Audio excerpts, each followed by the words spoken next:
but it's also 67.5%. So I don't. One pour is enough. Yeah. No, it definitely drinks. You know you're drinking high proof, Yeah. but It doesn't blow your palate out. No. It's definitely still tasty. That's the scary part of it. Is Yeah. you know you're drinking high proof, but it's not really gonna let you know until you stand up.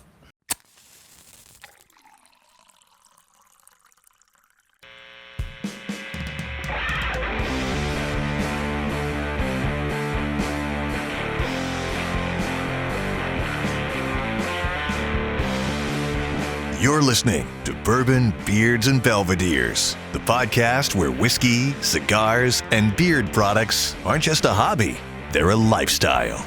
Hosted by Adam, Paul, and Jerry, three guys with real experience, full beards, and even fuller glasses. Each episode serves up thoughtful tastings, laid-back cigar talk, and honest takes on beard gear and beyond. From top-shelf pours to everyday essentials, this is the place where conversations flow as smooth as the whiskey. So, pour a glass, light one up, and enjoy the ride. This is Bourbon, Beards, and Belvederes.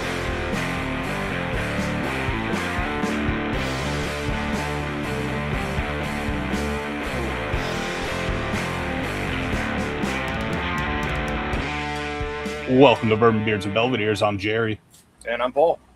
And today is National Rum Day. So we got a couple rums to drink. Something's going. Oh, before we actually start, if anyone that's watching this, if it starts chopping out, I think I got some kind of internet issues. We'll see how this goes. Like every once in a while, it kind of freezes and glitches, but we'll see how it goes. That being said, the call-in line is open. That's pinned in the chat if you're watching on YouTube. But like I said, it's National Rum Day today, so we have some rums to drink. And while we pour up the first rum, just a little small snippet of what National Rum Day is, just because it's not really a documented thing. So it's August 16th. Nope, that's not the notes I was looking at. There's the notes. Because apparently it all started in the U.S. Virgin Islands back in 1999, roughly. And they chose August 16th because that's when the island's sugar rum tax laws back in 1954 were changed and whatnot. So they kind of kept that August 16th as the date. But there's really not much officially on the docket for what this date is. It's just a day for rum. So we got some rums from around the world and pretty damn good rums for that matter. So you ready for that first one, Paul? Yep, I'm poured up. Jerry was kind enough to send all four of these to us. Well, actually, I think I sent you the fourth bottle, and you sent a sample back just to make sure we would all have samples. But I think that fourth one I bought bottles, or you guys purchased bottles I sent to both of you, if I recall. But this first one, Jerry will have to give us the stats, but my sample says Belize rum. Yeah. There we go. I had everything pulled up earlier before we started, and I had to restart the computer, and now all my notes are jumbled, so I got them back up now. So yeah, this is we're starting out with Belize, with the Holmes Key Belize. This is a 13-year distilled in 2008, bottled in 2021, 100% tropically aged in Belize. This is a molasses-based rum with a column still. That's something else we could talk about here because we got 2 pot stills and 2 column stills, so that's kind of cool. Like I said, 13 years, ex-bourbon casks. This one was, 61%, so 122.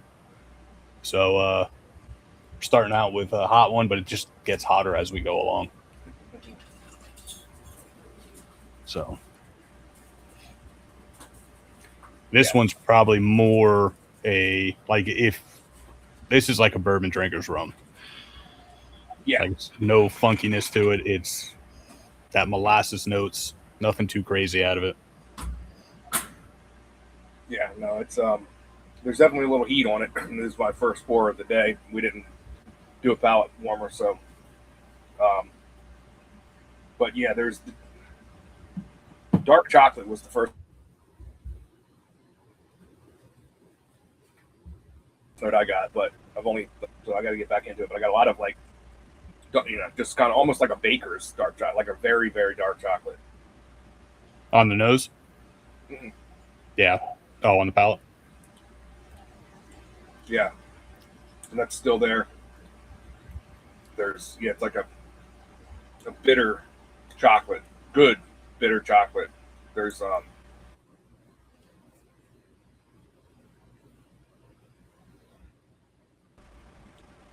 there's like a cookie kind of notes, but there's also sweetness and like kind of like some baking spices too. Yeah, this is definitely like a gateway from if somebody doesn't think they like really good high proof rum. There's no funkiness or banana notes and some of that weird stuff I've got off some different rums before where I like, but if you're not into rum, you're into bourbon, then that's going to catch you off guard probably. This one is more like definitely a whiskey drinker's rum. Especially if you like high proof whiskeys, because it still drinks hot. Like I said, once I get into this more, I think because we're going to end almost damn near hazmat. So yeah, the last two are right there. Yeah. But before I go on, this is a Florida Rum Society pick. Just wanted to throw that out there. So they do have another one. I think it's a 15-year, or an 11-year. I don't remember. That's just like off the shelf one that they had, but this one's a single barrel. Yeah, I just looked it up. They have, for Belize releases, they have a 15-year-old 2005 and a 16-year-old 2006 single casks. So I have that 15 inside, which I was going to send that one, but I figured let's do a single barrel pick because I haven't had this one in a while. So. Yeah, and right there, these Belize rums from Holmes as well-weighted whiskey-adjacent sippers that trade high ester funk for deep baking spice and dark fruit complexity. So pretty much what we said, this is kind of like a whiskey drinker's rum, and that funkiness is not in this one at all. I don't know that I get any dark fruit. No, every once in a while I'll pull out like a fruity note out of it, but yeah, it's mainly just that molasses and spices out of it. Yeah, it's dark, really good. Yeah, burnt sugar, chocolate, like. Yeah, I like that a lot. Yeah, that's a good starter. I will say the next one we get into definitely has some more of that esterification and funkiness to it. Whenever we get to that one. I'll get that poured up in 1 second. I let the cigar go out. I want to try this one with this cigar.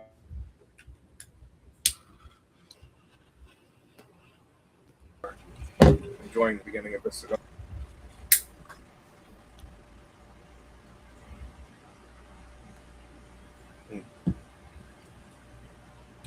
Actually gets a lot sweeter going from the cigar. I definitely. Yeah, we're smoking different cigars. I was going to say mine goes the opposite way. Yes, I have a much takes lighter. I grab it. Go ahead. I was going to say it takes a lot of the sweetness away. Yeah, I knew these were going to be high proof, so I just grabbed the first Connecticut wrapper I could see in my humidor. And that was the Smoky Bear Cigars. It's their AAB Series 1984 Churchill. They don't list many of the stats on their website other than it's Connecticut wrapper. This is like a boutique shop.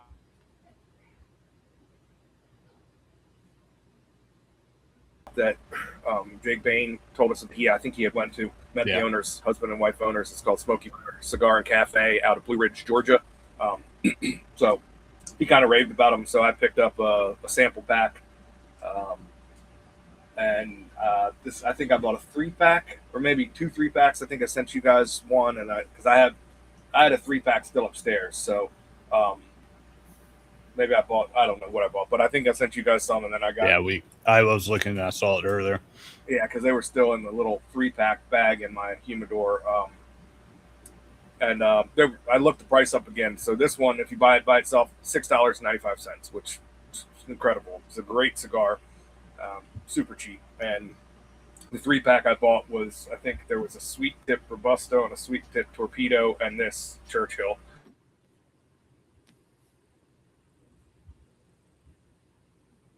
And it was like $20.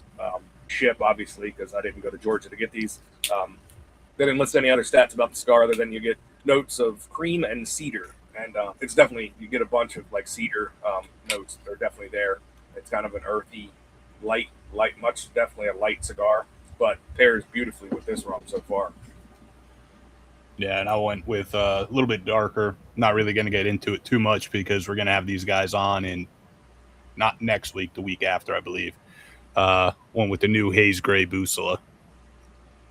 So I think it's 2 weeks from now we'll have them on. We'll talk about the cigar, smoke the cigar, and talk about the TPA event coming up. But so if you haven't heard about this cigar yet, I'm surprised you haven't heard about it because everyone hears about it.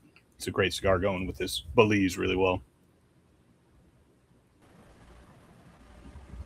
Yeah, no, and that's definitely if I remember, I haven't had that cigar yet, but from reading about it, it's probably medium plus, right? Yeah, it's probably about medium right now, but it's full of flavor. And yeah, I think from what I've seen people say, it ramps up a little bit.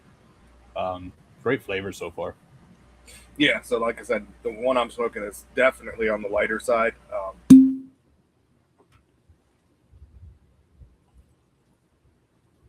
me, this is like a coffee cigar, great with this high proof rum. So you got a darker cigar, I got a lighter one, and they both work, and that's a good thing so that's a lot about this rum. But I mean, coming from Holmes Key, it's, I don't think I've ever had anything bad that they put out. So yeah, Adam has that one. I can't remember where it's from. He doesn't like it, but when I was at his house, I loved it. So the G one? It starts with an M, Maritas or something like that. It has some like minty flavors to it. It's weird. I like it. That one's good. I saved a little splash to go back to. Yeah, I did too, although I'm sitting on all 4 bottles, so I don't technically have to. You ready to go for the next one? Yep, we're going down south now, right? Yep. So while Paul pours his up, another Holmes Key, we're going to South Africa, the 2017. Distilled 2017, bottled 2021, coming in at 59% ABV. This one is a sugarcane juice base. This one's pot stilled 4 years in South African whiskey casks. Didn't even know South Africa made whiskey. This is like the standard. I hate saying standard, but it's the one you can find off the shelf or used to be able to, because they're all single barrels, single cask, whatever. So yeah, this is fresh cane juice that they ferment down there in South Africa, and so it's a little bit different than the molasses base, and it definitely has some of those funky notes to it. Oh yeah, you get that right on the nose. You get that like funky pineapple for me. Yep, that's what it is. It's an overripe, like almost throwaway because you can't eat it anymore pineapple. See, when I first got this bottle and popped it, it was there was so much ethanol and it almost smelled like acetone or nail polish remover. Mm-hmm. And I was like, and then I tried it. I'm like, this is really good. So I kind of let it sit, and I've had it for a while. I think I grabbed it in, 21, 22. But it that acetone type note definitely dissipated. But all those funky notes in there are. Yeah, there's that pineapple's right up front. There's like it's definitely like a vegetal peppery finish though. Kind of gets like herbal on the finish, which is nice. It starts out super sweet, like almost like vanilla pineapple, and then it completely turns into like this herbal. Yeah. Like I like the finish more than I like the palate more than the finish. I wish it stayed kind of sweet throughout. It's still good. Yeah, you get those like weird, funky, fruity notes, and yeah, that finishes that vegetal. Which one of my favorite types of rum is rum agricole, which has that like that vegetal style note to it, and that's what I'm getting off of this. Yeah, Jason, the Dram Amateur, said the South African is so good and unique. Someone gave him a sample, and it's one of his favorites. Yeah, it's weird. Definitely not a bourbon drinker's rum like that first one is. This is definitely a rum drinker's rum. Didn't like rum for like funkiness and stuff like that, and then I gave you this, you would be like, "Yep, I was right. I don't like rum." But no, this is fantastic. I really like this a lot. Yeah, no, I love the funkiness. Yeah, absolutely. And I don't know, just because you said mintiness a minute ago, but I get a little hint of like mint on that mixed in with that finish.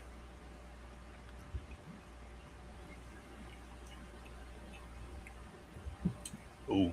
It's like not like a mint flavoring. It's like mint leaf. Like if you took the mint leaf, like if you got mint, you're drinking a mint julep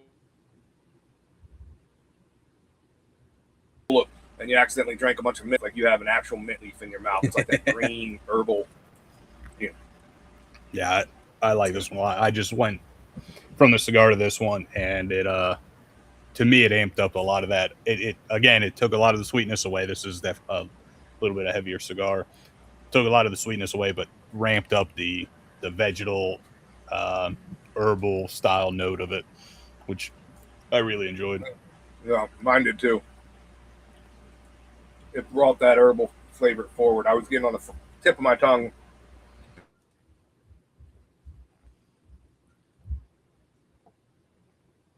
like the sweet notes, those fruity notes.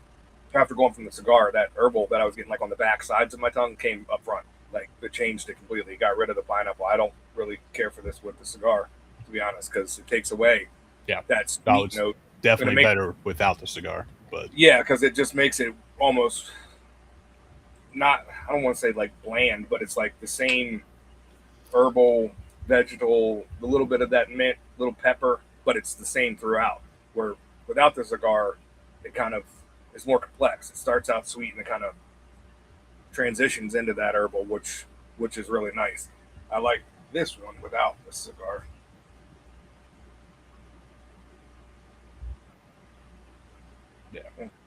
Yeah, without the cigar, this one's definitely a lot better. Yeah, it's definitely a funky one. And the empty glass, it's only been empty for 60 seconds, but it smells like a dive bar. It's great. Oh, and this one as well is 100% aged in South Africa, just like the Belize was 100% down there. This one's 100% in South Africa. So, and it was bottled in New York State at full barrel proof. Yeah, fresh glass for the next one. Yeah, I got this glass. It smells like you're the first one at a dive bar at 8:00 the next night, where they like mop the floor with the beer from the night before. It's got that just funky, grainy, but there's a special place in my heart for that smell. All right. Australia, here we come. Yep. Yeah. Pour this one up as we're pouring it up. There's my notes. Yeah, so this one is a Australia distilled in 2012. Right there. Coming in at a whopping 67.5% ABV. Okay. she's definitely pushing some proof with that one.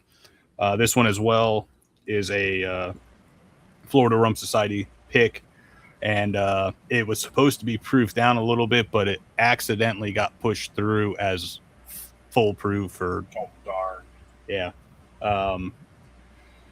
So this one's a 9-year-old. This one's a molasses base, just like the first one, but this one's pot stilled, while the Belize was column stilled.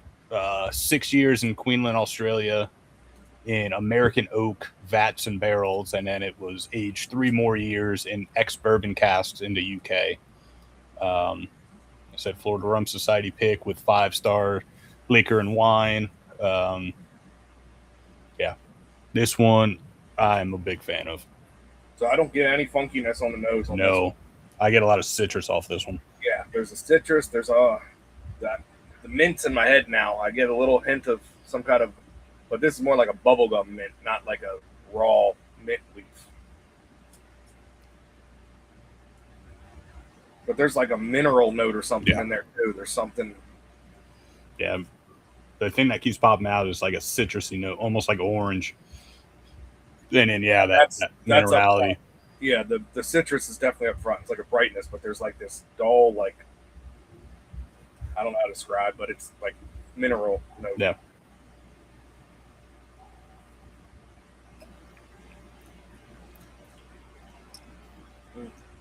So it's definitely fruity, but it's not like a specific fruit to me yet. It's definitely spicy on the tongue. Yeah. You can feel the heat. To me, it almost it reminds me of like those like fruity IPAs, those low IBU, real fruity IPAs. Yeah, because there's like a sourness almost to it. Yep. There's a sour note. There's that like citrusy, like almost floral note to it. Mm-hmm. That minerality is still a little bit there. Well, keep saying minerality. To me, it's like a brininess that a lot of rums have.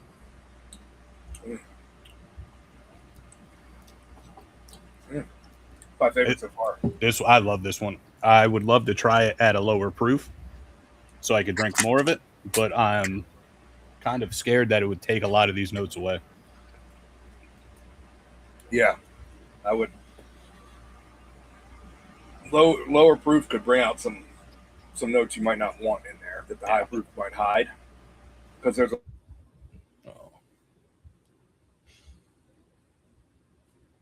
lot with these rums. Like there's that funkiness and oops. I think if you proofed it down too much, they might turn on you quick. Yeah. But no, I really enjoy this one. This one I think is my favorite so far. Oh, 100%. This one's probably my favorite of the 4 that we're going to drink. And then honestly, it's a toss-up between the Belize and South Africa, just because they're 2 completely different pours. Obviously, if I'm looking for something funky, I'm going to go for that South African. If I want something a little bit more traditional, I'm going to go Belize. Shit. Paco is in the house. So. And Jason goes, chorizo or rum go together.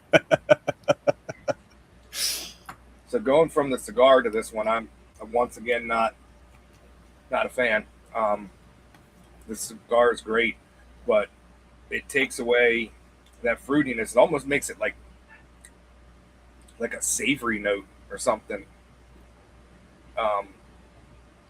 Yeah, I'm not liking this with the cigar at all, to be honest with you.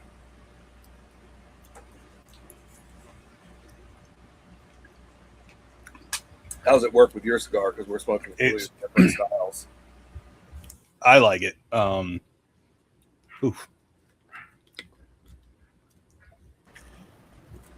Yeah, that's with the cigar. That 140 proof or close to it definitely hit me.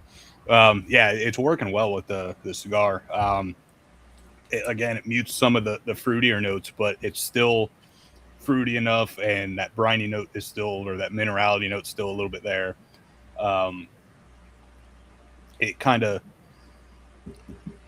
it's going to sound bad, but tames it down a little bit. It's not as like florally pungent, but it's working well. Yes. For me, I think it tames it.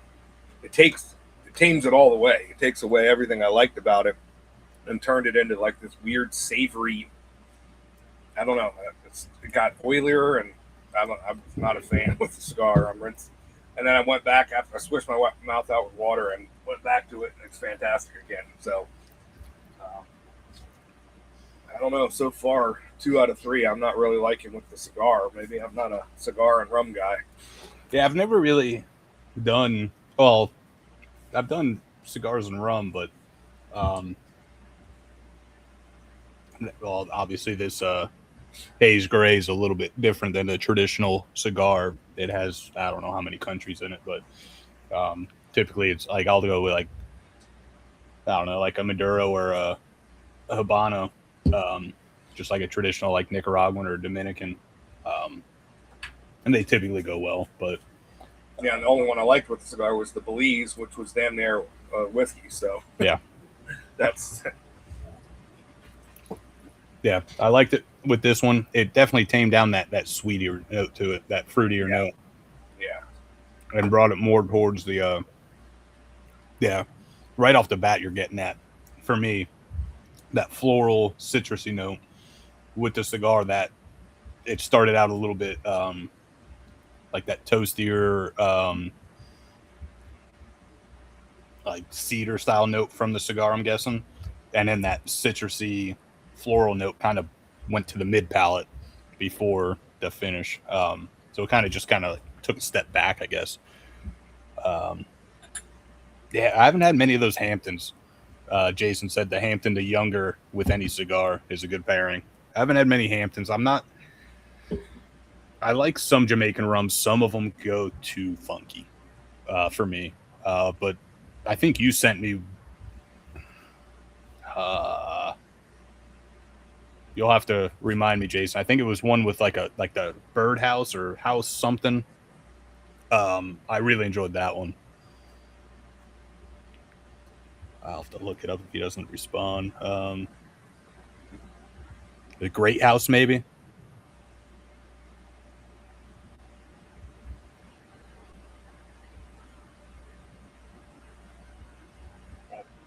Yeah, they're called the Great House. He gave me a sample. I don't know which one it was a while back, and that one was really good. But yeah, some of those Jamaican rums just go too funky for me. mm-hmm. I like it just enough funk that keeps me interested, but doesn't blow me away. Yeah, the Great House. Like a lot of those funky rums kind of are like peated scotch to me. It'll kill your palate. Yeah, when they get too like almost go past funky and get on my palate get sour, and that's where it's just like I don't really enjoy this at all. But I love this one. Fantastic. Yeah, this is. I'm getting some like lemon notes out of it now. Yeah, without the cigar, I get the brightness. With the cigar, just kind of mutes it all down to this weird. I keep coming back to savory, but it's just like this meaty, savory kind of. Not a fan, but without the cigar, it's fantastic. Yeah. Yeah, this one. I said I've had this one for a little while, and that's what I have left. But it's also 67.5%. So I don't. One pour is enough. Yeah.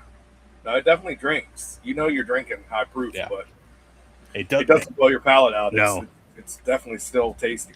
That's the scary part of it. Yeah. You know you're drinking high proof, but it's not really gonna let you know until you stand up. So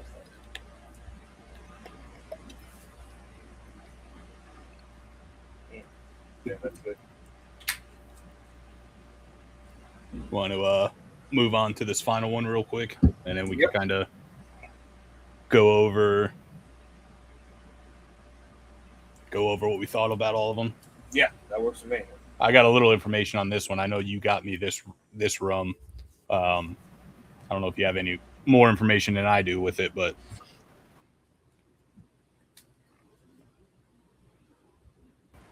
The bottle right there. yep. For this final one's the old 50 Caribbean. Yeah, it's the old line Caribbean. From what I've where'd it go? From what I've found, it is distilled in the Dominican Republic, and then I don't know, Old Line bought it and aged in their single malt cask. But the back of it says each year they set aside a small amount of their aged Caribbean rum for the final finishing in our American single malt cask. So, I don't know if that's their case one that they held some back each year. Yeah, they might, because I believe that they're distilling rum now too. They're not just buying all of it. Yeah, this one is the stuff. Obviously, this is a. I didn't even notice that it's aged 8 years. Didn't even notice that one. Yeah, this older stuff they're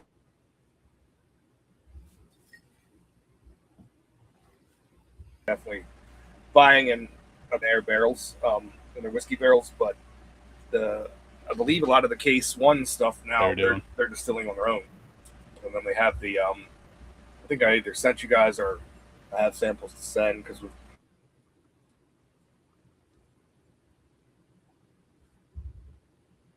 Trying to get those guys on the show. I don't have the bottle out here with me, but it's a mix of their single malt and their rum, and it's pretty good. Yeah, I'm looking forward to trying that one.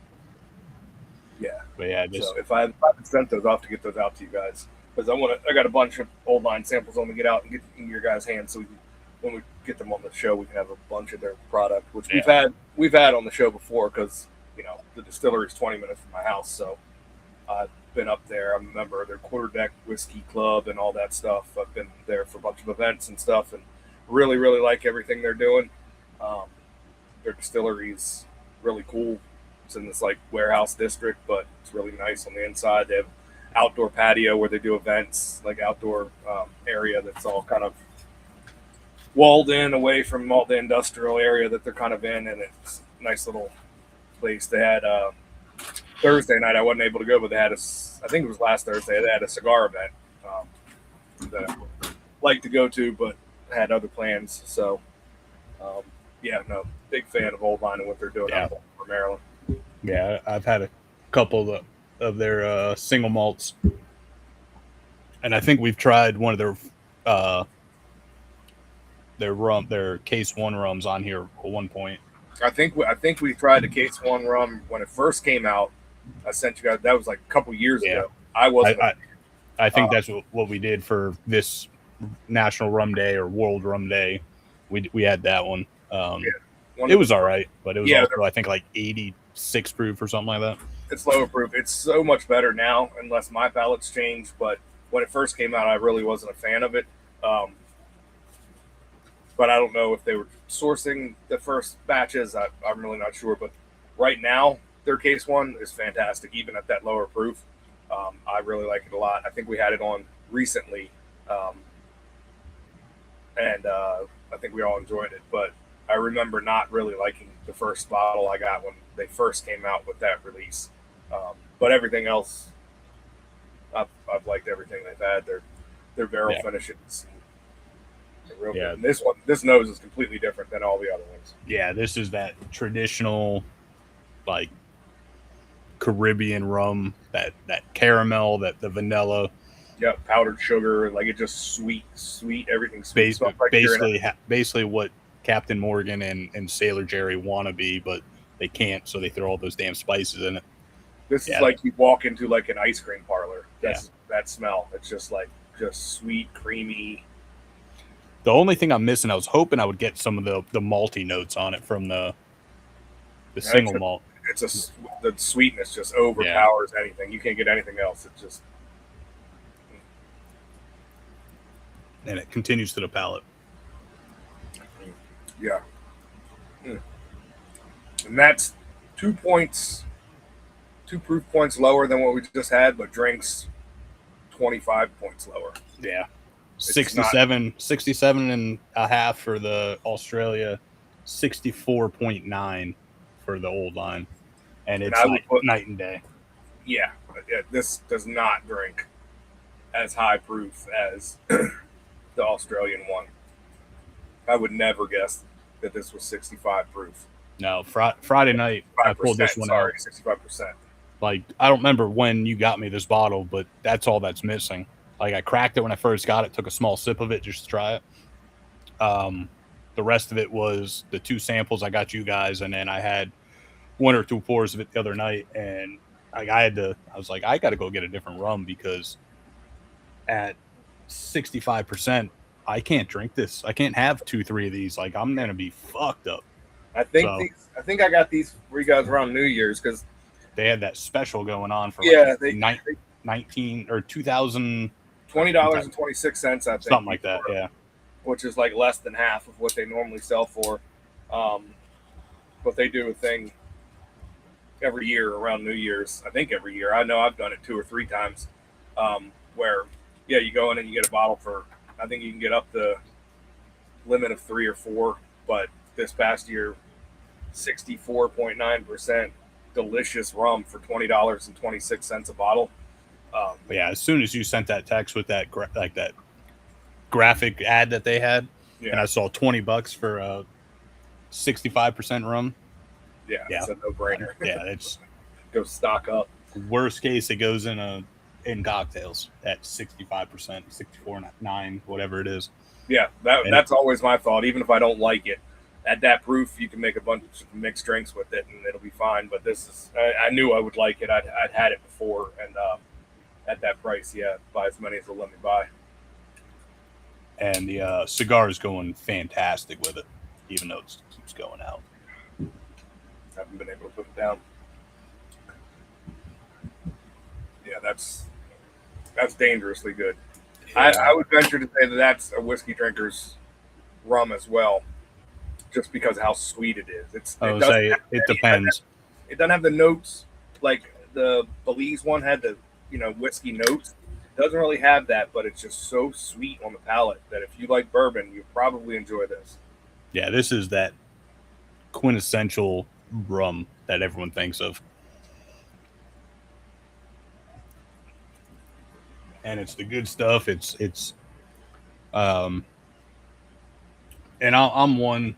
I don't know how Jason is. I know Jason loves rum too, but I'm one that I don't care if it's dosed with sugar, extra sugar afterwards, or molasses or whatever. But as long as you tell us, the plantation or plant array, whatever they're called nowadays, they say it on their label. It says they has X amount of grams per liter of sugar added, whatever. That's fine. Like, as long as you disclose it, I'm fine with it. It's some of these brands that are saying, oh, this is all natural rum, like no dosing afterwards, and then you actually do some research and they're putting pounds of sugar or molasses in afterwards, and it's just like, no, like, just say that.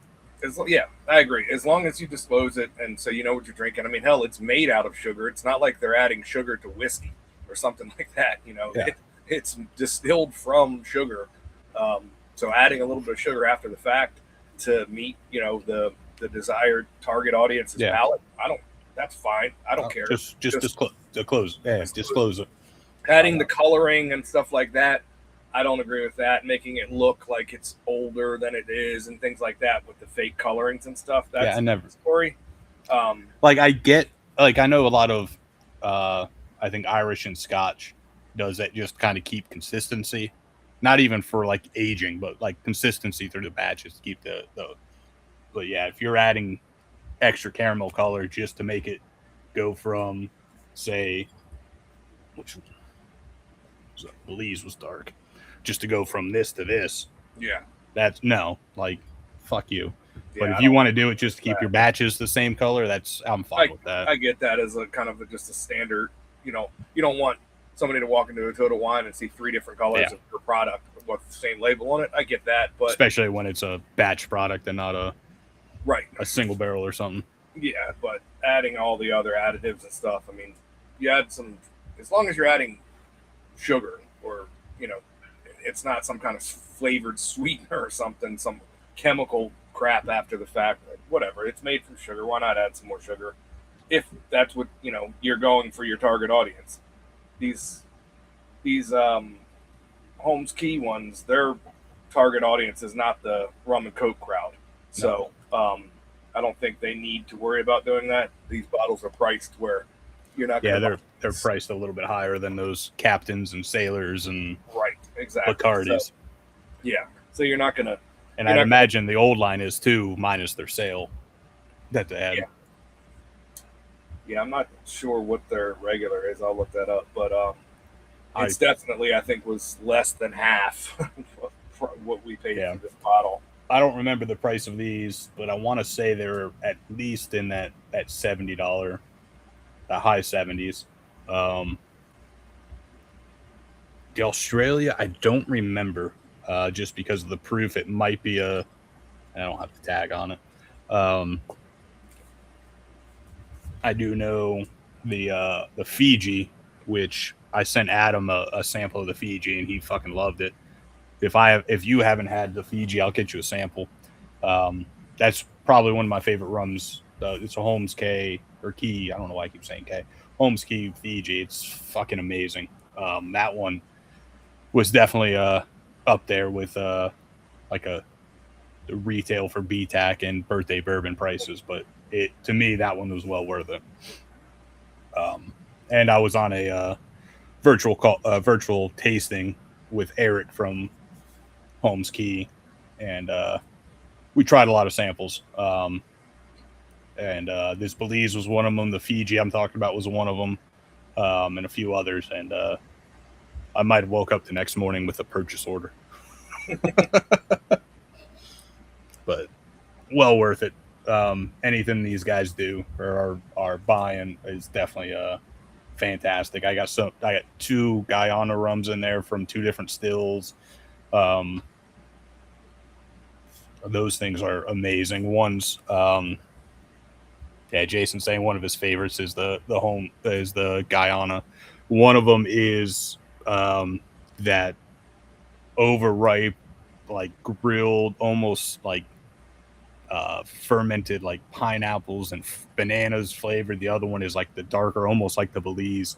2 different styles from the same company. It's fantastic.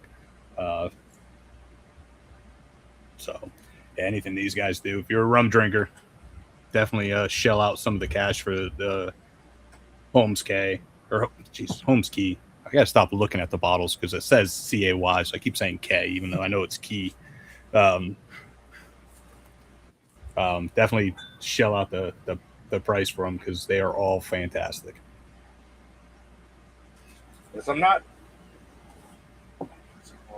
finished wrong, single malt cask finished wrong.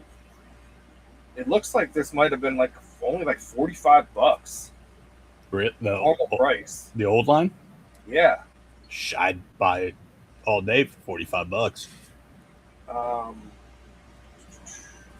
No, that's a 45% ABV bottle. I'm having trouble finding it. I looked on their site. It's not on their site anymore. I looked for it, but couldn't find anything about it. Their Case 1 rum is $25. Their Navy strength rum, which is fantastic, which is 114 proof rum, is $34. I mean, everything they make is priced right. The Swim Call, that's what I was talking about earlier. Oh, that's the blend. That's their summer blend of their rum and their single malt. 46%. That's $45. I mean, everything is priced right. They got, just looking at their website, they got some stuff on here that I did not know that they were releasing. So I might have them. You guys might be getting a bigger old line package than I thought before. That's fine with me. I've become a big fan of their single malts, and the last Case 1 rum that you sent out, and then this one. Even though this one they didn't distill, they still had to blend it together and whatnot. So you got a maple syrup cask finished American Single Malt on their website. Which, little foreshadowing, saying maple. We next week we have a guest that has a maple finished bourbon that is one of my favorites. Ooh, okay. Yeah, I'm gonna have to get my hands on this.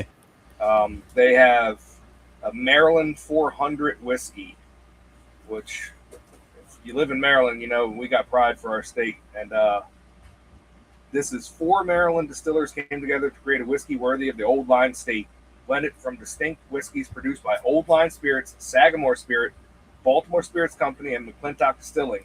This release honors the Maryland 400 who sacrificed at the Battle of Long Island, helped save the Continental Army, and preserve America's fight for independence and inspire Maryland's enduring identity as the Old Line State. Yes, please. So Old Line, Sagamore, and Baltimore Spirits, Baltimore the epic rye that we liked a Yeah. lot, that I sent you guys samples of, and I'm down McClintock. there. We've had McClintock on as well. I can't remember what I sent you guys from McClintock, but I know we've had them on.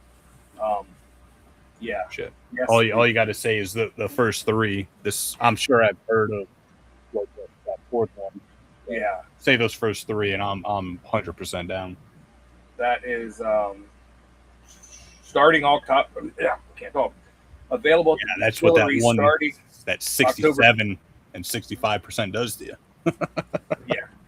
August 27th goes on sale. $95 MSRP, which of course, if you're doing a collaboration like that, you expect to pay a premium, because I'm sure the logistics of them making that blend is a nightmare, getting 4 different whiskeys together and stuff. So you're probably paying $30 just on logistical fees for that bottle. But $95, 107 proof, goes on sale August 27th. We will be having that. I will get that on, and I'll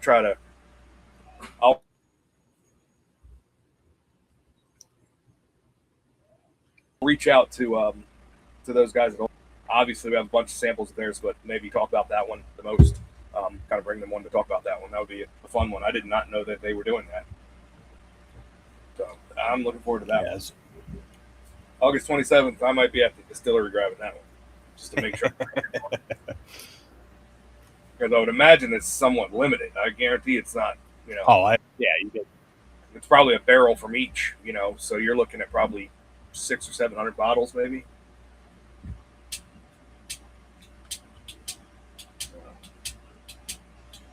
But that being said, I did not like the cigar with this one either. I did. This cigar is great. I'm enjoying this cigar. It keeps going out on me because it's just me and you, so it's just so humid here, and that's why mine keeps going out. Mine is too, and it rained today, so it's humid. I got my spot cooler on here, dehumidification mode, trying to cool it down and bring some of the moisture out of this air in this little area where I'm talking to you guys. But it's super humid here. The rain just made everything like wet blanket outside. Yesterday was the first day it didn't rain here in like 2 weeks. It said it was supposed to start raining here right about this time, but there's barely any. Oh, there's clouds in the sky, but they're not rain clouds. But yeah, they said one of the meteorologists around here said that we're supposed to see like rain every day until like August 28th or some shit like that. Like, I mowed my yard this morning, and I knew it wasn't raining yesterday, and it was still soaked. Like, I still had like chunks of wet grass falling out because of how wet this shit is. Yeah, pain in the ass. It's just so humid. Yeah. We've been like that too. It's just like a storm a day, pretty much. And I'm just pulled up my weather app. Who knows how long, but yeah, until not this coming Monday, but next Monday, I got either the rain clouds or the storm clouds on the Apple. Because of how wet this shit is. Yeah, mute yourself, Paco. Paco with what's up? Reverb. Mute your YouTube. We hear it in the background. Oh, right. Yeah, 101. Don't make me kick not you this out. coming Monday, but next Monday, I got either the rain clouds or the storm clouds on the Apple. There, you heard my weather twice. Mute yourself, Paco. Hold on, man. What's the fun? Okay, here we go. I heard him twice too. There we go. There we go. There we go. Now we don't have a background. We don't need a background like you had the other day. Hey, listen, man. It's all good, homie. It's all good, man. How is Paul? Look at that beautiful individual, that Viking guy, Paul. Look at him. Look at him. How's he doing today? Oh, much, much better now. Much, much better. Hear your sweet voice. Oh, man. Hey, what happened to Adam? Where's Adam? Adam's not in today? No, he had a family thing that I guess had rescheduled from earlier today into tonight or something like that, he said. Hey, So man, let me tell you, man. Let me tell you, family is everything, homie. We yeah. got to take care of family first, man. But, speaking of all this rum stuff, man, listen, guys, you humor me just a little bit because I got a couple of jokes here. I got to just hold on just a little bit, man. What do you say? Go for it. So I'm just going to go by them quick. So I told my rum I needed space. It said, pour me another glass and we'll talk about it. But then thing, okay, next one. Rum is like a bad relationship, right? You know it's going to hurt tomorrow, but tonight you're committed. Boom, boy, what you got right there. The next one. Why did the rum cross the table? Anybody? Anybody? Okay, let me tell you why. Because the quote was on the other side, homie. That's why. That's why. Hey, listen, man. That's all I got for right now. That's Love it. it. That's all, man. But you know what, guys? I love it, man. I love the show. Uh, the one thing that I did want to say, man, and not to get too emotional right now, but I saw the homie, man, Jason from Dram Amateur, right? Big shout out to Jason, man, and I want to tell you, buddy, I want to tell you, as long as people like us and the homies right here from Bourbon Beers and Belvedere, I promise you, the name Dram Amateur is always gonna be out there because we ain't gonna let Yeah. the homies forget that, man. Yeah. So big shout Which, out to Jason. if he's still listening, he wants to hit that call in if he's able to. We could get multiple people calling in. So if he's listening, he can still call in if he wants to, if he's able to. But yeah, hopefully he figures his health stuff out soon, and hopefully it's nothing. Hopefully it keeps coming back as nothing, like he keeps saying. The doctors are saying. And hopefully it was just the COVID fucking him up for those couple weeks. So, Man, I'm telling you, man, health is important. But man, guys, listen, I'm gonna break it down quick because here in about 40 minutes I got a yeah, show myself. yeah, But, you got your live Paul, going. Yeah, I wanted to talk to Paul for a little bit, man, on the conspiracy, dude. I was looking, going down this rabbit hole, right? The Challenger, man. Did you see all that stuff about the Challenger? What do you think about that? That to me, that's crazy. That's wild, right? You can't believe anything you see anymore, man. Dude. It's incredible the stuff that they try to get you to believe nowadays, and that people do believe stuff that you would think a rational person would just be like, no, but everybody's like, what are you talking about? That was real. That's what they said. It was real, so you got to believe it. Come on, man. But what is your take on all that? Because and listen, it's kind of sad to bring, it was something that was very tragic in history, right? But you have, they're going back to saying about these teachers and all that. They go and same face, same name, and everything. I mean, are these people still alive? I mean, what do you think? Oh, I mean, I was in, I want to say like third or fourth grade. We watched that in class, and I remember the teacher be like, "Oh," and running up and turning off the TV real quick. Yeah, I don't think there was a single soul on that, whatever that ship was that was sacrificed for whatever reason. I don't know what the reason was, but I don't think anybody died in that explosion. Yeah, it's too much. Twins that weren't twins, and teachers with the same name, and I mean, come on, like they hit it for long enough, and now it's just like they know that nobody cares anymore because there's so much stuff out there that just people are completely just calloused to the lies that we're told. So I don't think anybody cares to hide it anymore. They're just like, yeah, whatever.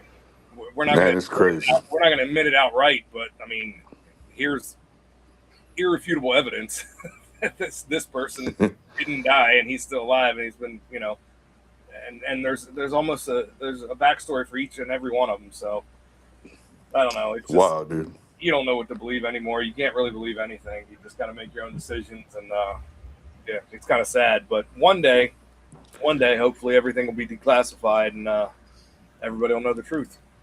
Yeah. That is true, man. That is true. But until then, listen, Paul, Jerry, thank you so much, man. I'm gonna go ahead and bounce because I got that, but I'm gonna leave y'all with one more thing. They say money can't buy happiness, but have you ever walked into a liquor store with $100 and walked out with rum? Oh, but guys, I love y'all, man. Ladies, man, we'll see you on your you're live here in a little Yep, bit. absolutely. So yeah, Raul has his for the ones listening live. He's got his homie check tonight in about 40 minutes. He'll be with Kinda Smokes, and I think they got a giveaway going on. So if you're listening, definitely swing on over there. I'm gonna win, so don't worry about after we're done here. Just we'll give you guys just enough time to grab a little food, maybe a little drink, and an extra cigar or something, because said it's about 40 minutes, just under 40 minutes. I think he's doing it on YouTube and IG, so definitely go check him out. Yeah, absolutely. Check him out, support him. Love when he joins in. Talk some random shit on his live like he does with us. Oh yeah, Google some jokes about cigars and post them in his chat. All right, so what do you think? Final thoughts. My overarching theme of tonight is I don't like cigars and rum. I'm going to have to revisit this with a different. I mean, this is a light Connecticut. My little brain would tell me that this should pair with cigars more than like a dark Maduro or something like that, or pair with rum. Sorry, not pair with cigars. That's why I grabbed it. Maybe I was wrong in grabbing such a light cigar. The cigar itself is fantastic. So it's not that I grabbed, like a budget stick from a 20-pack sampler for $20 or something. It's a good cigar. I do not like them with. It was fine with the Belize rum. I kind of liked it with it because that was more of a whiskey drinker's rum. With the last three, the South African, the Australian, and the old line, which was Dominican, did not like it at all whatsoever. It took all the delicious sweetness away from that old line for me. So I will, for science, I will try a like medium plus cigar next time I pour up a couple rums. Football's starting soon, so I'll be sitting out here by myself watching football and have some different pours and do some science experiments on my own. So I'll pour some rums up and smoke a different cigar, and I'll let you guys know. But there's no game tonight, is there? No, I don't think there were Sunday games this week. I didn't think so. Yeah, I think because they did Thursday, Friday, Saturday. I know you're not a college football fan, but we're starting to get into that time where NFL is in the preseason. College football is starting up in 2 weeks, week and a half, or something like that. I watch college football just because it's football, but I don't get into it. I don't follow it. I'm the opposite way. I watch college religiously, and then NFL, I just I'll have it on TV out here when we record. Jags 99% of the time play at 1, so and the wife's a Jags fan, so we'll have it on while we're eating lunch or whatever. But I watch the NFL just because it's, like you said, just because it's football. But I watch college religiously. Yeah, I'm the opposite.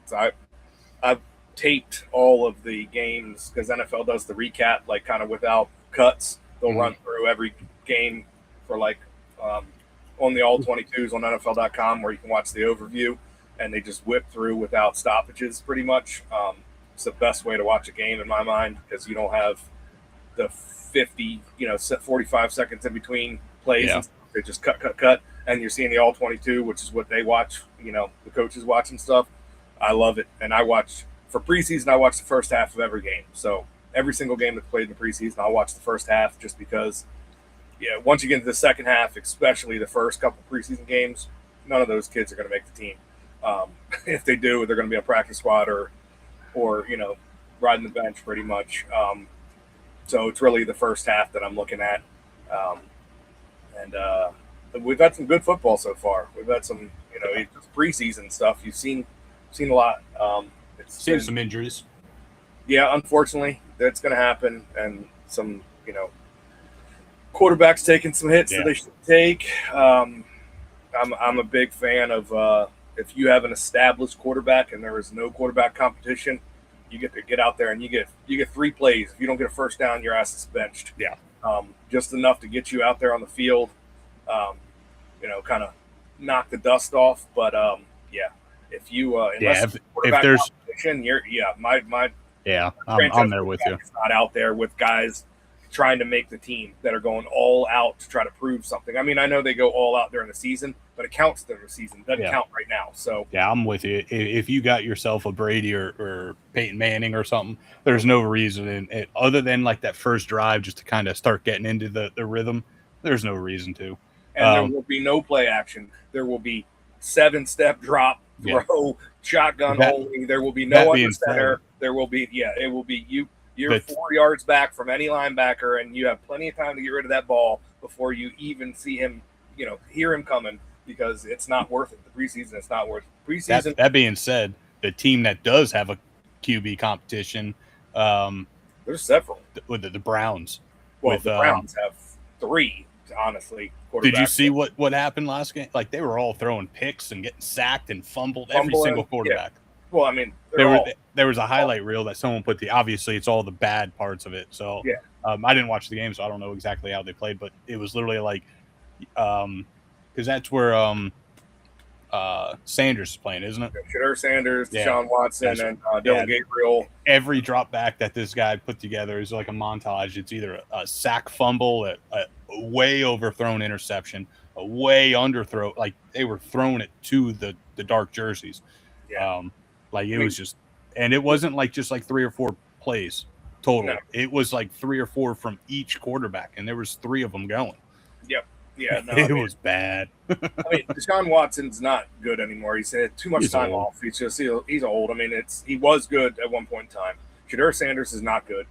He's not an NFL quarterback. He's only at flashes NFL ability because he's on the Browns, and they're horrible.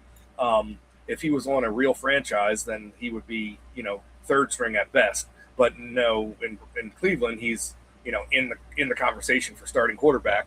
No, it's a bad organization. It's bad football. It's been bad football for a very long time, unfortunately. And they're not going to do anything this year. 4 wins, maybe, I'd say.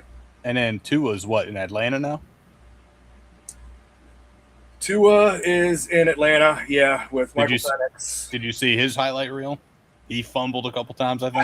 I have not watched. I've seen the ESPN stuff, but I try to not watch it because, like I said, I like to go back and watch each first half.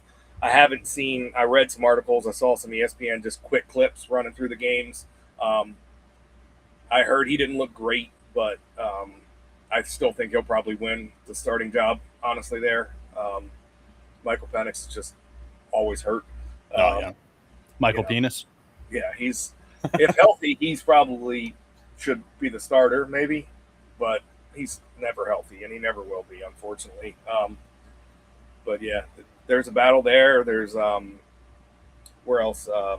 Minnesota's got battle. Trying to think where else. Where's Cousins at?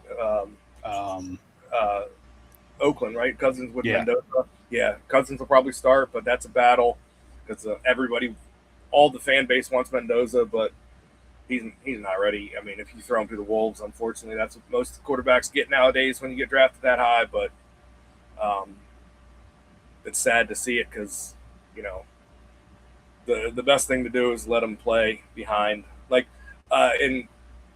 in the 2027 Super Bowl champion Los Angeles Rams will probably be the perfect example because they got Ty Simpson playing behind Stafford for at least a year, maybe 2. When they win it this year, Stafford might retire with the Super Bowl trophy because, that might be. But that's the way to do it. That's how good franchises do it. Let your first round pick sit at least for a year or so. Yeah. It usually works out the best. Shit, look at Brady sat behind what's his face for a couple years. Bledsoe, Rodgers sat behind Favre. Yeah.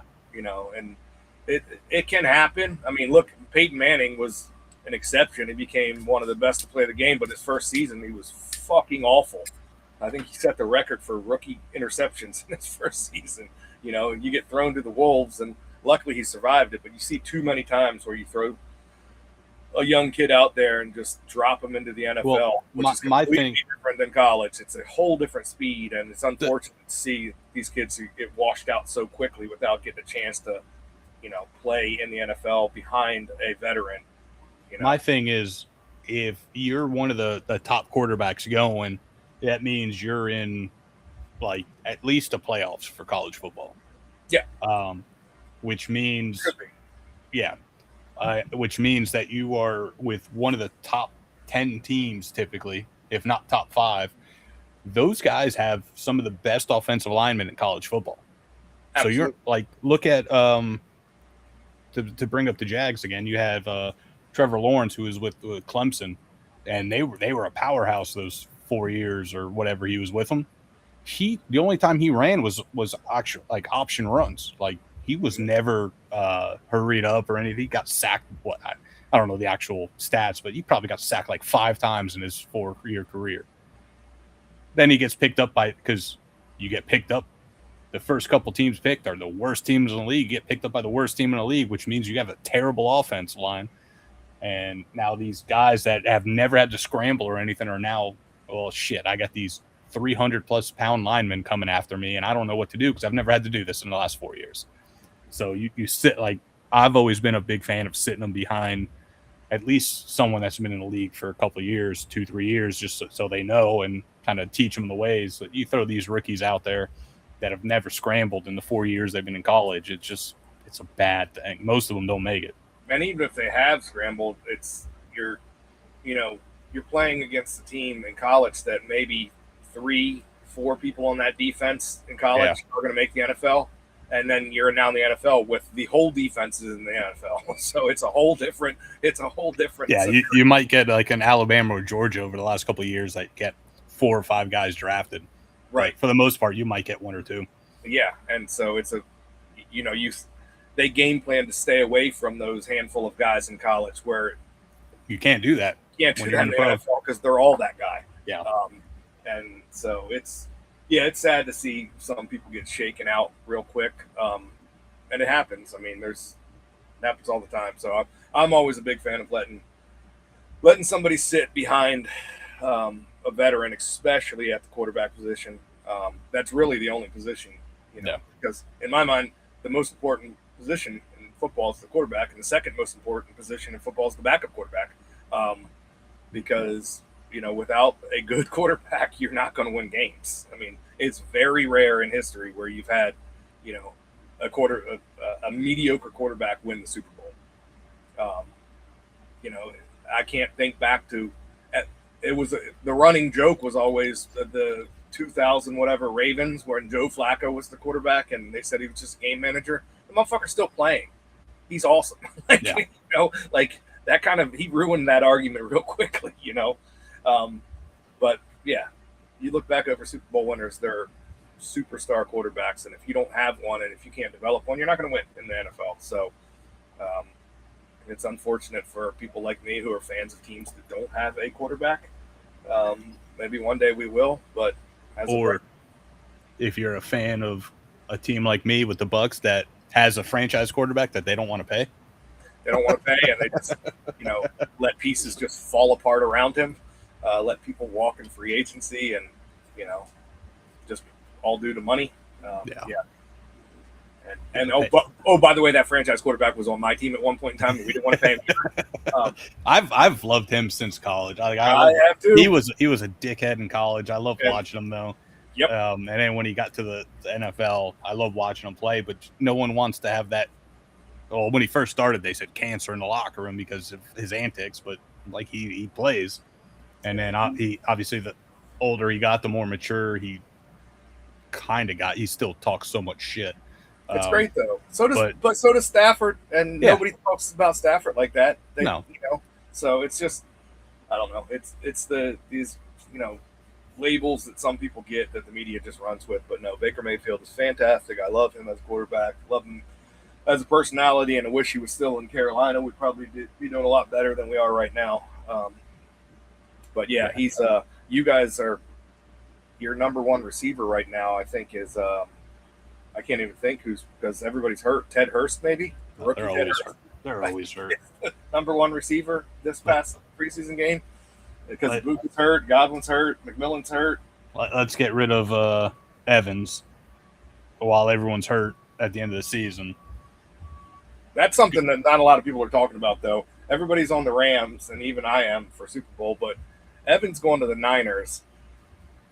with Purdy, Purdy? who's the most underrated quarterback in the NFL, in my opinion.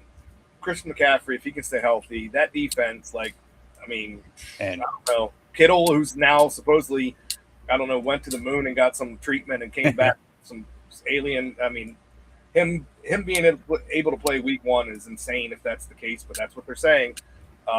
They could put together a run. don't say that too loud. I don't know if Jason's still watching, but he's a Niners fan. They have all the pieces if they can stay healthy. The problem is Kittle and McCaffrey, 2 of their big pieces, are getting older and are definitely injury prone. That's not controversy to say they're both injury prone. But yeah, I think everybody's going to be watching the Rams this year. There'll be some Cinderella stories, I'm sure, coming out. With, there's been a lot of quarterback shakeup, a lot of not shakeup, but like reshuffling. A lot of teams with new quarterbacks or new quarterbacks that are pushing the guy that's there. More so, I think, than the last couple of years, to be honest, with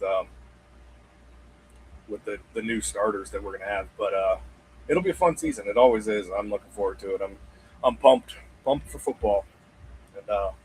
And that being said, we're going to have some early football. Yeah, there's at least specials. one episode. I don't know it's not the first early morning game, because the first early morning game, I am driving back from Pensacola from the TPA event that Sunday morning. And there's an early morning game for that one. But the next week, which would be the 11th, maybe, I think we're doing our early morning episode. We'll be recording at like 8:30, 9 o'clock, whenever the game starts, drinking some coffee, liqueurs and liquors, and coffee cigars, coffee beard oils, and that should be a fun whiskey, one. Yeah, coffee, everything. Light. We're not starting off with just some liqueurs. We got some coffee tequila. We got a coffee whiskey. We have vodka now. Vodka now. Adam just picked up yesterday on and then liqueur. We got one of those coffee flavored cigars or whatever you want to call it. Yeah, I might not catch the 4 o'clock games on that one because I might have to be napping. But if we start that early in the morning, but it'll be fun. It'll be fun to have football all day. I love. And I think we've with those games that start at 9 a.m. and end at 11 p.m. on a Sunday. Those are just the greatest weekends when we have the the foreign games that start here on the East Coast at 9 a.m. Those are great. Yeah, and I think we talked about going live with some of these football games and just kind of drinking and smoking during these early ones. Not really doing an episode, just going live on IG or something, maybe YouTube. But yeah, we got some cool things coming up. Everybody can call in. Anybody who's watching the games with us want to talk about it. I know that we'll have all the games on, even past that. Normally there's just one early game on, but I'm sure we'll stay on if things are having fun. And I know Adam and I both have all the games. You get a bunch of games on down there anyway because that market you're in. Even if you don't, yeah, we get like 3 games a Sunday on. If you're not a part of the YouTube plan, so I pretty much am forced to do it.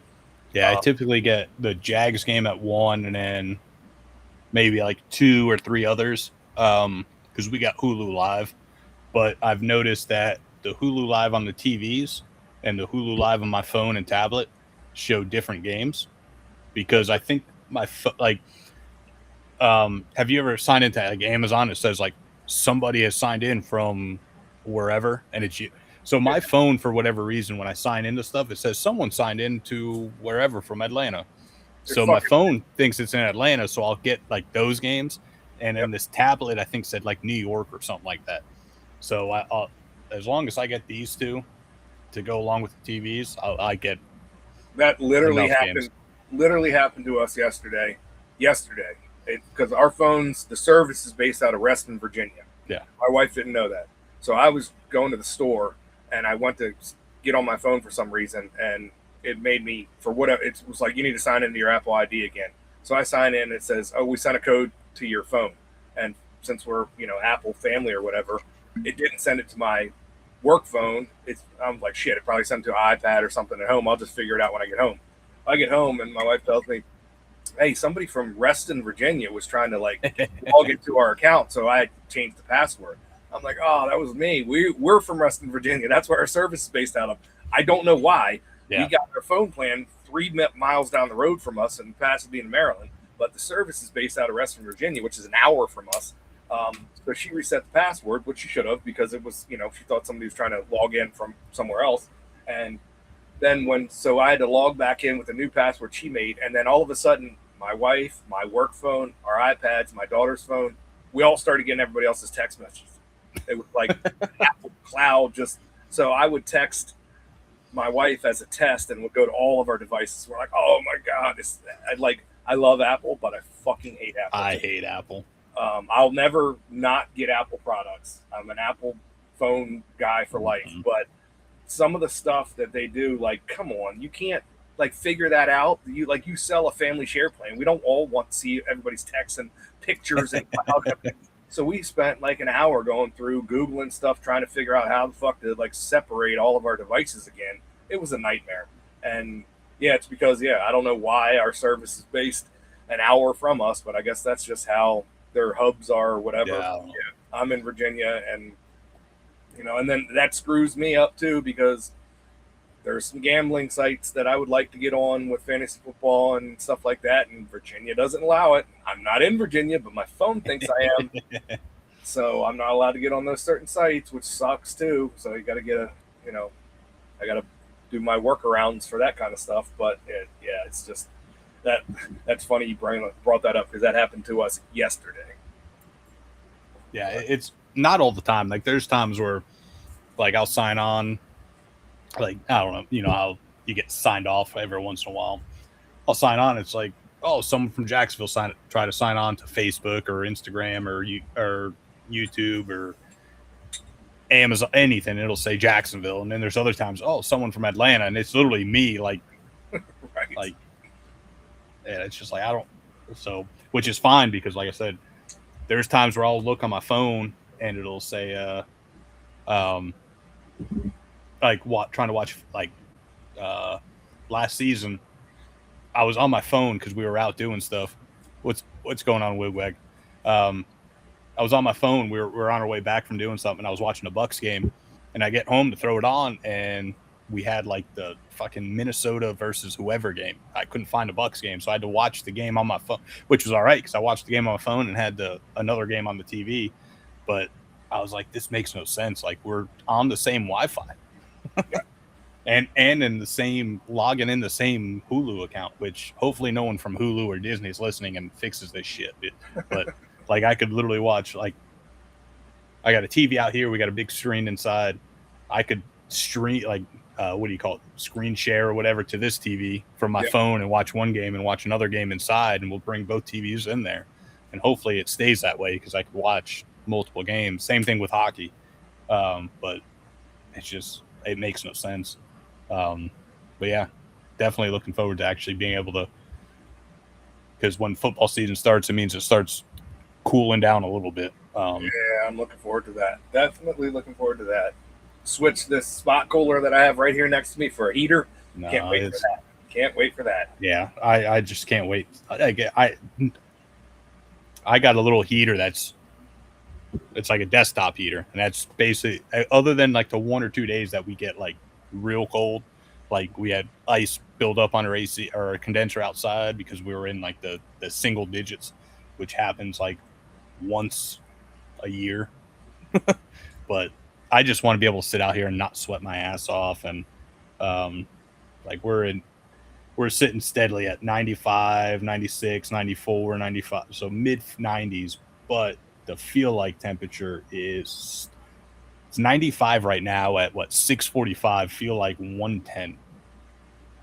Yeah, we had those last week where we were up in the 90s. Thankfully now we're down with the rains that came through. I'm at 79 degrees right now outside, but it's like, I mean, it's not Florida blanket weather, but it's like when I walk out of this shed, it's going to be like a wet blanket that I'm walking through. It's so goddamn humid.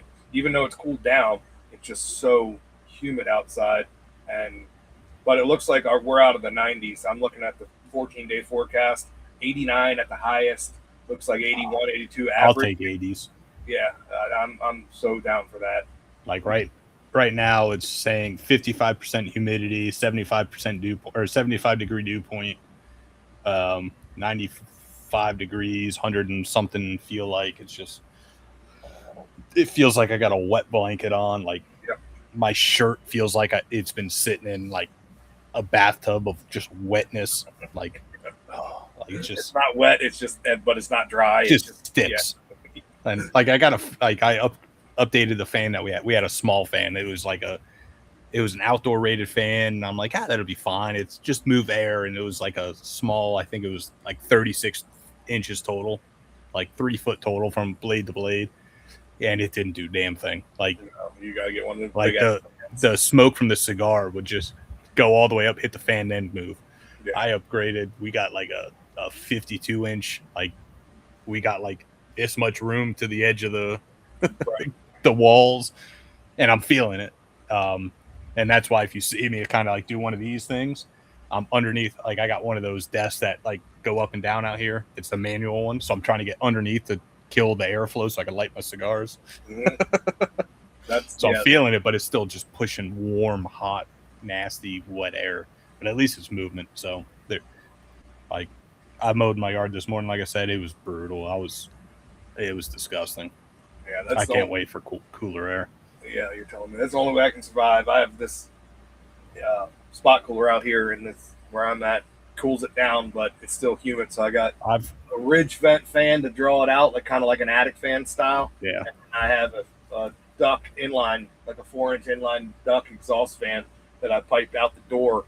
That's right out of view. It's like right here, my hand's touching it, so my cigar smoke gets sucked out, so it doesn't just hover.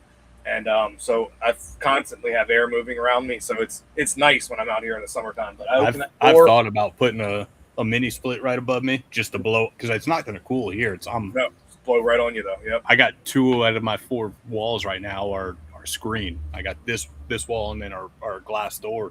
But if I just have it blowing on me nonstop for these 2, 3, 4 hours that we're sitting out here, yep, it'd be nice. But it's just also a waste of energy and time. I'm telling you, I got this little $300 spot cooler from Home Depot that's blowing right on me right here. Right is that one of those that you just plug into like an outlet? Plug into 120, and you got a little 4-inch like like dryer exhaust that you just pump out the rejected hot air. And I point these vanes right. It's blowing right at my face. I don't know if you can see my beard moving, but it's blowing right at my face and my chest.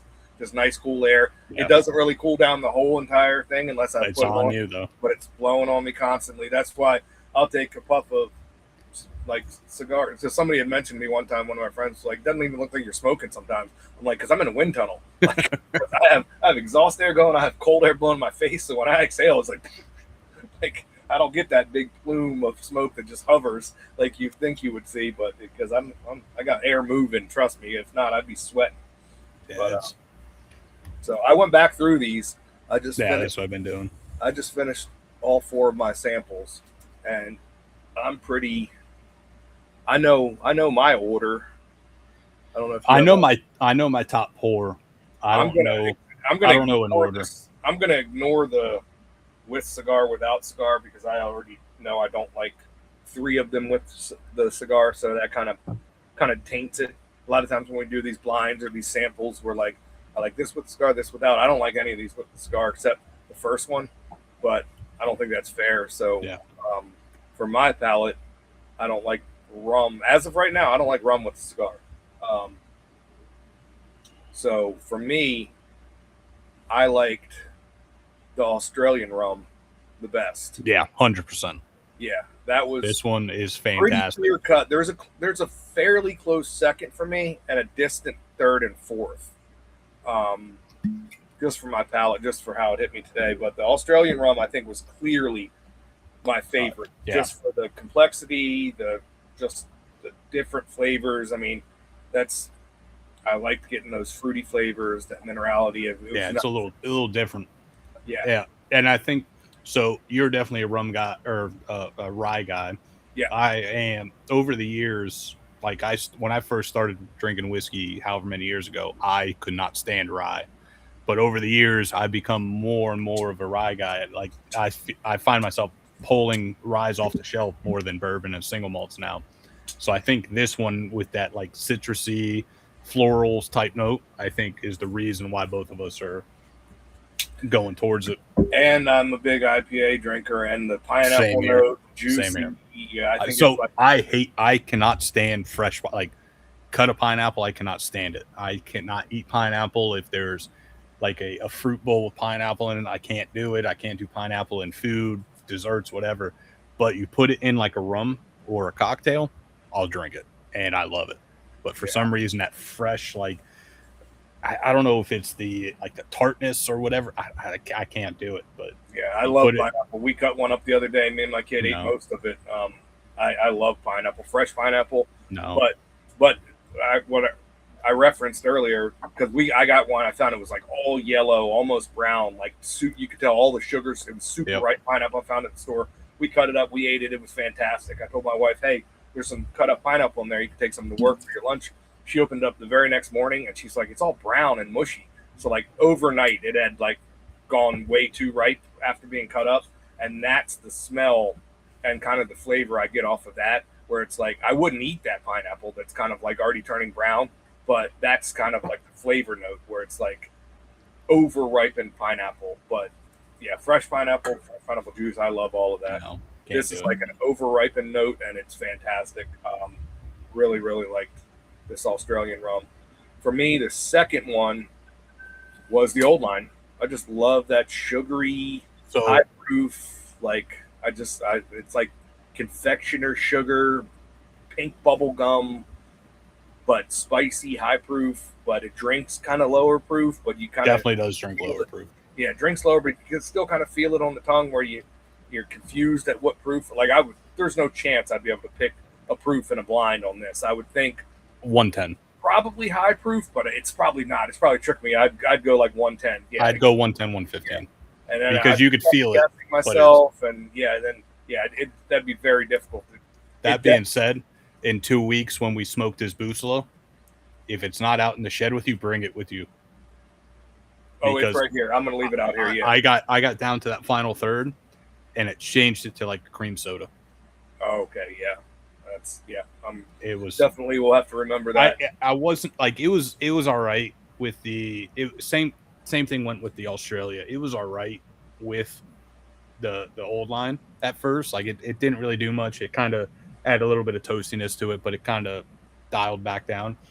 That final third, I don't know what it was, but it started again. We've been drinking a lot of rum and a lot of high proof rum, but it started bringing like this cream soda, almost root beer style note to it. Yeah, which was I'm trying to fit the Australia 100%. It is number one for me out of these three right now, and it's always been, and it's a distance between second, third, and fourth between this one. But at this point, like I keep going back to this one just because of that note, though that cream soda, root beer, almost adjacent note to it. It's fantastic with this Busolo. Yeah, I'm gonna have to remember that. Wigwag in the chat said he's a weeded guy. Yeah. He would like this old line rum then because I get whenever weeders, I get that pink hubba bubble gum. Like that bubble gum note is the only way that I can pick out a weeder in a blind. I always, for some reason, get that, that pink basic bitch bubble gum note, just generic. Run-of-the-mill pink bubble gum. I always find that note in weeders, and I picked that up in this rum. So, which is weird because anytime I do like a blind and there's a weeder in it, or that weeded blind that we did last season, I always end up finding like that earthy hay note to it. Like off the bat, like I don't get that bubblegum sweetness that like everyone's always like, oh, weeders are sweet or whatnot. I always end up getting like that earthy hay grass note to it. Mm-hmm. And then once I start getting into it, I start getting those sweeter notes to it, which is probably why I like the rum agricoles, because I love weeders, whether it's a weeded bourbon, weeded whiskey. I love those notes to it. And that rum agricole, same thing with this South Africa. You get those like grassy vegetal notes. Yep. Obviously, these go more vegetal than wheaters do, but I think that's why I kind of like the rum agricole style rums, is because it kind of reminds me of a wheated whiskey. But yeah, I always get like that. I always get like hay and like a grassy note when I do blinds for wheaters, and that's when I look for. And it's not until I pick those out and I'm like, that's a wheater, then that bubblegum note comes through for me, which is weird. But yeah, so those are my tier 1, the Australia, tier 2 is the old line, and then there's no tier 3. Go down to tier 4. It's probably the South Africa because of the rum, and that's what we're here for. It's rum. I don't really think that Belize is a rum. I know it is, but I think I would, side by side, I think I prefer the South African rum over the Belize rum, just because we're drinking rum, and it has those rum notes that I'm looking for, that I know, with that Belize rum in a blind, you could probably trick me into thinking that was a whiskey. There's enough similar notes. We're gonna have to try to find. We're gonna have to try to find some rum or some whiskey that's similar to it, a little bit sweeter, maybe some finished whiskeys or something, and put it up and see if we could pick it out. Yeah, you could probably sneak that into a blind, into the right blind, and I would be like, I wouldn't be able to tell you that's a rum, and I'd feel like an idiot after, because it's that similar with some of the notes to a whiskey, which, like, that's why we said it's kind of the gateway. And even they, or whatever I Googled, the AI, response was it's a whiskey drinker's rum type of deal. So that being said, I think that I prefer the South African rum over it. If I had to go back, I don't have any more sample, but if I had to go back, which one I preferred just straight up as a spirit, I'm not sure. They're both good. All of them were great. I mean, I loved all of them. So there wasn't like a bad one in this lineup, but I think the Australian rum was heads and tails the best one of the day. And for my palate, I just normally not a fan of that super sweet stuff, but just the notes from the old line, I really, really enjoyed it. Just the sweet notes hit right for me today. Normally, if it's too sweet, it's probably not for me. I don't really have a sweet tooth. I prefer, like with snacks and food and desserts and stuff, more salty and things like that. But that old line rum is fantastic. So I think for me, it's Australia, Baltimore, South Africa, Belize. That's my order. Yeah, for me, Australia, 100% number one. After that, once I started getting those like cream soda and root beer style notes, the old line. Before that, I think it was the Belize.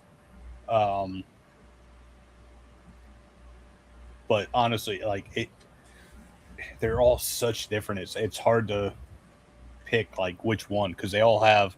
But right now, in this Australia, I'm gonna go old line, Belize, and then South Africa. I think I'm the same with you, but I'm gonna switch Belize and South Africa.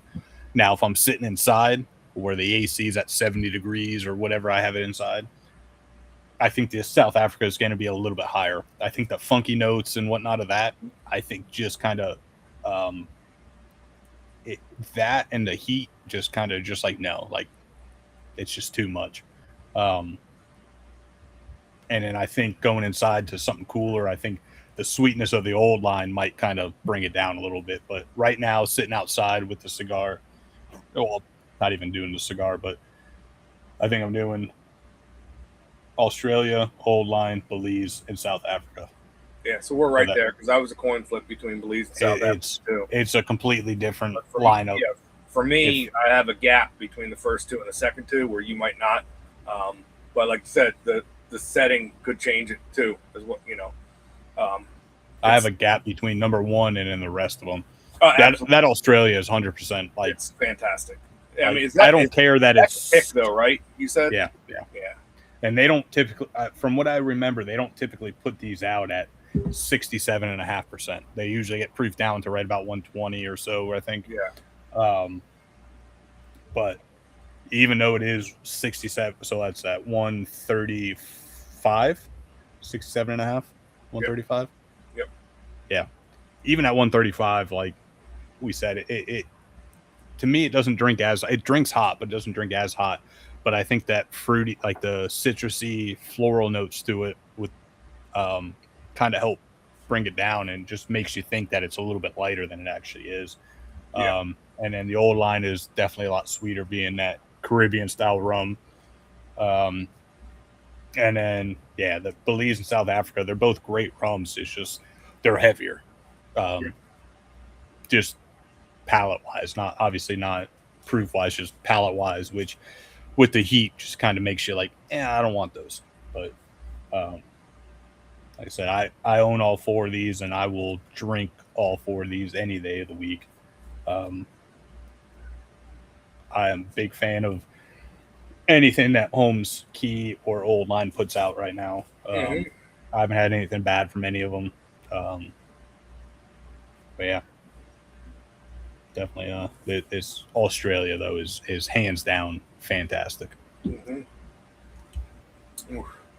See, I just want to give a little redeeming note to the cigar, because it's not this. I kept saying the cigar is great, and people listening might be like, "Oh, it's probably not a good cigar. He doesn't like it with the rum." The cigar's fantastic. I just switched to a fantastic rye, and this cigar and this rye is killer together. Is that I see a chat?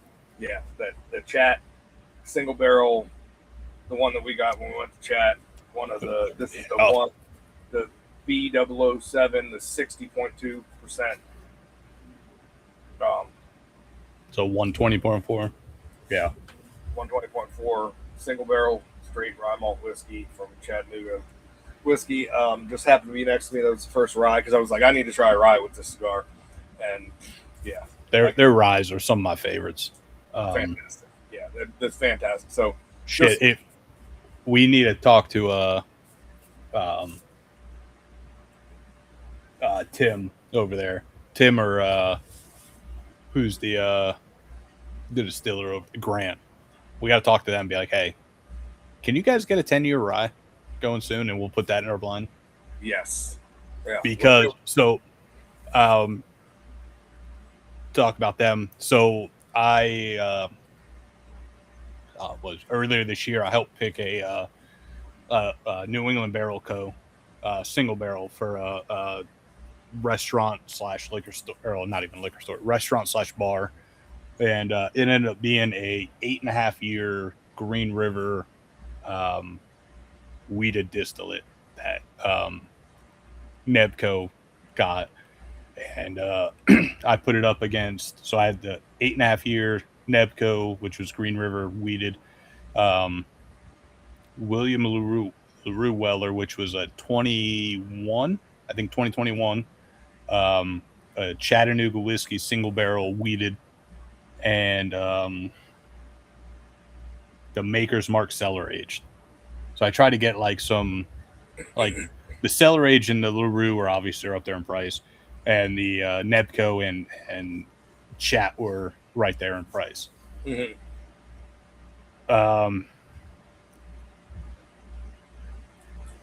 If anyone knows me, that Maker's hands down one for me. Not gonna lie, the Chattanooga beat out the LaRue in a blind. Really? Yeah.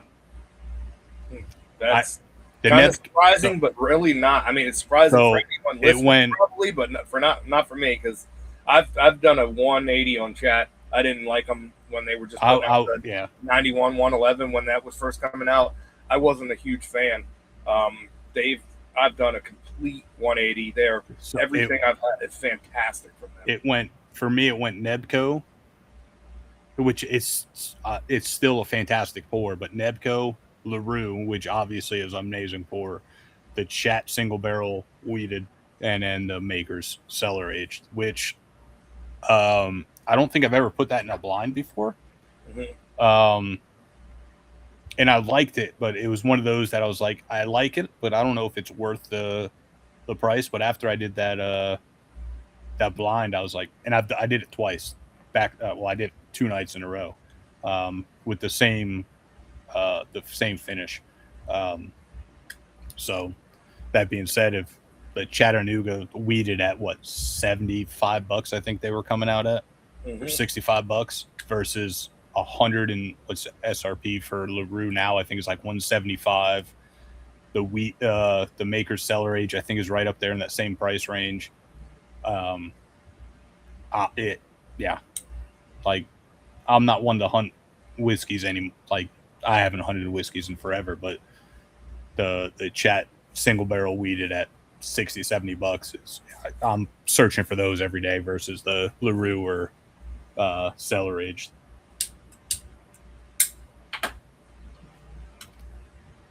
Which in this next package I send you guys, that Nebco will be in there.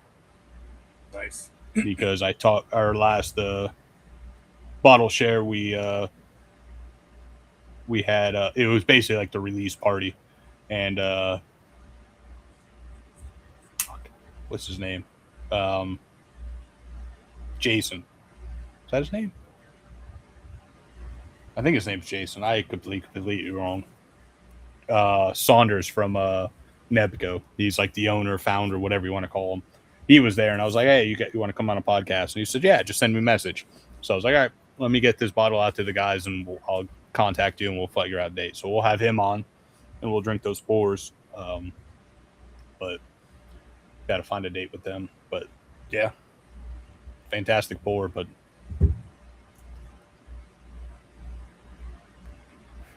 so yeah. So one other thing we probably just for future episodes' sake, I think I don't know if I sent you guys the image, but Goose Island. I don't know if you big fan of their Bourbon County Stouts, just in some news or whatever. They come out with their Bourbon County Stouts every year. Mm-hmm. Some people wait in line for them, depending on where you're at. It's gotten easier to get them lately. For a while there, especially during COVID and stuff, like you had to really line up and get them. Yeah. Now they're kind of readily available. They're expensive, $20, $25 a bottle for a bottle of beer, 16-ounce beer. This year's lineup just got released like a couple days ago. It's incredible. I don't know if you've seen it, but I think we might want to do a beer episode now that we're doing a rum episode. So the regular 2026 Goose Island Stout, I think it's aged in 4 Roses and Elijah Craig barrels. Yeah. Then their variants, the variant we won't be able to get, the Chicago only, is an upside down cake stout. I might know some people that live near Chicago. Yeah. So that's the variant, but the other variants are a barley wine made with our friends at Angel's Envy, which you can have that. I don't like barley wine. Never had a barley wine that I enjoy. But these are the ones that I'm looking forward to. There's a rye stout made with our friends at Elijah Craig. There's an apple crisp stout and a tiramisu cask finished stout. They sound fantastic. They sound awesome. So I'm super down. Yeah, they're these. I have some. I probably have some that are past their prime. I think these stouts, you can usually hang on to them and age them for 3-4 years. I probably have some that are older than that in the back of the cabinet that I probably don't taste good anymore. But I used to hunt them down. So their original one, I'm looking at, it's aged 13 months in Buffalo Trace, Heaven Hill, 4 Roses, and Wild Turkey bourbon barrels. That's just their original offering. That's the one you can get for like usually $14-$15 a bottle. You can. That sounds fantastic. The tiramisu cask finished stout is bourbon barrels finished in rum cask with espresso, cocoa nibs, and vanilla. Hell yeah! Sounds amazing. The apple crisp stout, bourbon barrels with apple, cinnamon, clove, nutmeg, oats, and panela sugar. Yeah, that's what if I remember correctly, that's what a lot of like Spanish style rums use. Okay. Is that Panilla or Panela, however you say it? Their rye stout, a rye stout is just right up my house. Aged in Elijah Craig rye whiskey barrels and then finished in Elijah Craig toasted barrels. Okay, I'm in for. This is the triple oak barley wine, which no thank you for me, but an English-style barley wine aged in bourbon barrels, finished in French Chinkapang and Hungarian oak casks. that's one I won't be spending money on. I don't know. You get rid of the barley wine. That doesn't sound bad. Oh yeah. It's just barley wine's not for me. Yeah. I've never, even when I was big into beer, I was big on Untapped. I was making my own beer. Barley wine I'm is never not a big for fan. me. Yeah, not for me. The Chicago exclusive one is stout aged in bourbon barrels with pineapple, Montmorency cherry, some variety of cherry, and once again that panilla sugar or panela sugar. That sounds incredible. They don't give a. I thought there was one more. Oh, they don't give specs on that tiramisu one. I feel like they've done the tiramisu one before, but yeah, that sounds like a hell of a lineup. I think we should one of those football mornings maybe make it a stout morning. I can. When are they getting released? Oh, I just got the email on the 12th, so it's usually around Octoberish, I think. Maybe a little bit earlier. Hold on, let me see. I'm just flipping through this article real quick because Tom glanced it. I didn't read the article. Nope, November 27th. That was way up. That's right. It's always around Thanksgiving. Yeah, it's always like a Black Friday release. That's right. Why? I don't know why that didn't pop up. I can. It's always Black Friday release. It used to be exclusive Black Friday years ago. The last couple of years around me, the distributors will drop them off 2-3 days before Black Friday, and the liquor stores just put them on the shelf. It used to be a thing where they would tell them you have to hold them until Black Friday. They want to make a whole deal. Lately, I remember going in the last couple of years and being 3-4 days before Black Friday and seeing them on the shelf and grabbing them. They don't have in years past, they've always had like a Weller Full Proof or, a George C. Stagg finish, they don't have one of those this year. They don't have the tater. They don't have the tater one no more. Yeah, they don't have the tater one, which just goes to show you that the bourbon boon might be popping. It might be a good sign of it where they're going for flavor and not tater. But yeah, I can make a call and see. That pineapple upside down cake sounds like the best one to me. I can make a call and see if they could keep an eye out for it. Yeah, that's called the proprietor's one. It'd be tough though because we'd have to get. You really can't send samples. No, you'd have to get 3 bottles of each. Yeah, and the proprietor's one's probably $25 a bottle. But I'm here for it. I'm gonna get everyone except every year I get everyone except the one. There's always one that I don't like. There's usually a barley wine one, excuse me, or something like that I don't get. I'll get all of them except the barley wine one. Worst case, we know Adam and Jay, Mike and Jay. They're right over there. I think they're only about an hour or two from Chicago. So we could always see if we can sweeten the deal, see if they could run over there, grab some, and I don't know, we'll have them on and maybe give them some extra stuff or something. But yeah, I'll pay for them to buy themselves a bottle and they can jump on with us. And whether it's them or someone else that I know that lives in that area, maybe we could get some of the those spritzers that you showed me recently. That is out that way. Yeah, that's going to be an episode in itself. Yeah, that might be our Halloween episode this year. Yeah, if we can get it. I will definitely work on that. That's going to be a fun one. We need to have a guest. Maybe Paco will come on with us for that one. We'll So, but yeah, it was a fun episode. Yeah, definitely fun going through these. I don't usually when I pick out a rum, I pick out one bottle and I'll have a couple pours out of it. I don't typically go do a flight like I usually do with whiskey. So it was fun to do. Yeah. But yeah, if you're out and you ever see this Australia, whether it's a single barrel pick or just like the single barrels they put on the shelves, definitely grab it. It's fantastic. I'd imagine anything else. I'll probably pour some here and then put a drop or two of water in it and try to bring it down closer to 120, see how it is. But yeah, definitely definitely check those out. Anything else Holmes Key does or Old Line, it's definitely worth a grab. And that being said, I think it brings us to another another end of an episode of Bourbon Beards and Belvederes. Yeah, we've had some great pours. Had some great chat going on. We had Paco join us again with his stupid ass fucking rum jokes or whatever the hell he had. But yeah, definitely support your first responders and veterans and active duty military. And just like last week when we had Justin and Crystal on from the Shaffield collection, support children and watch out for them.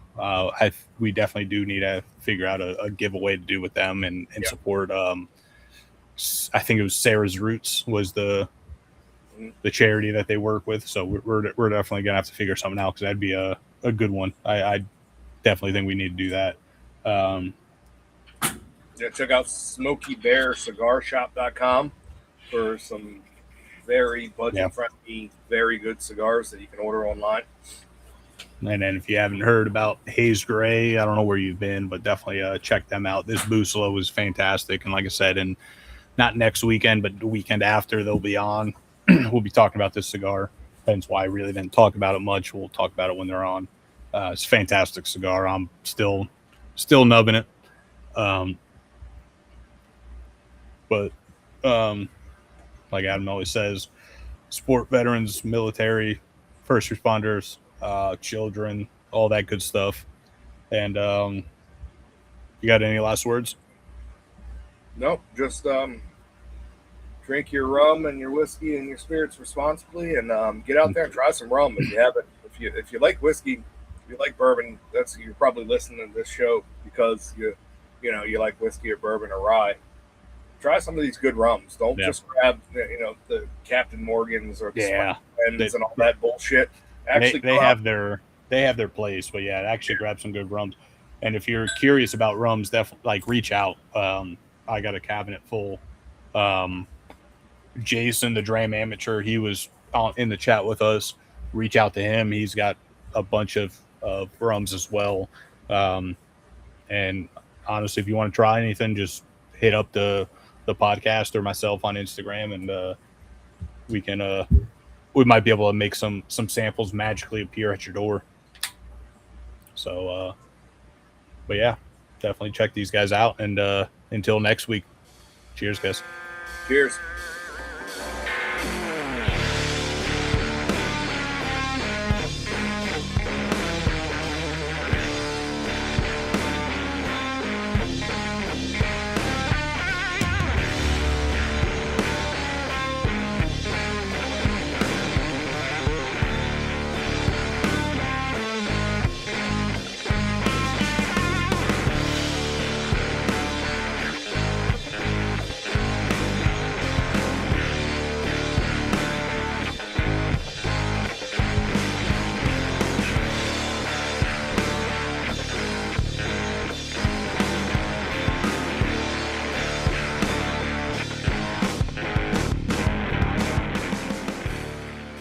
Bourbon Beards and Belvederes is produced by Adam Bolden, Paul Rousseau, and Jerry Ullman. Edited by Jerry Ullman. Music by Ryan Johnson. You can find all of our links on our website at bourbonbeardsandbelvederes.com and at beacons.ai/Bourbon Beards and Belvederes. As always, enjoy your bourbon and cigars responsibly. Cheers.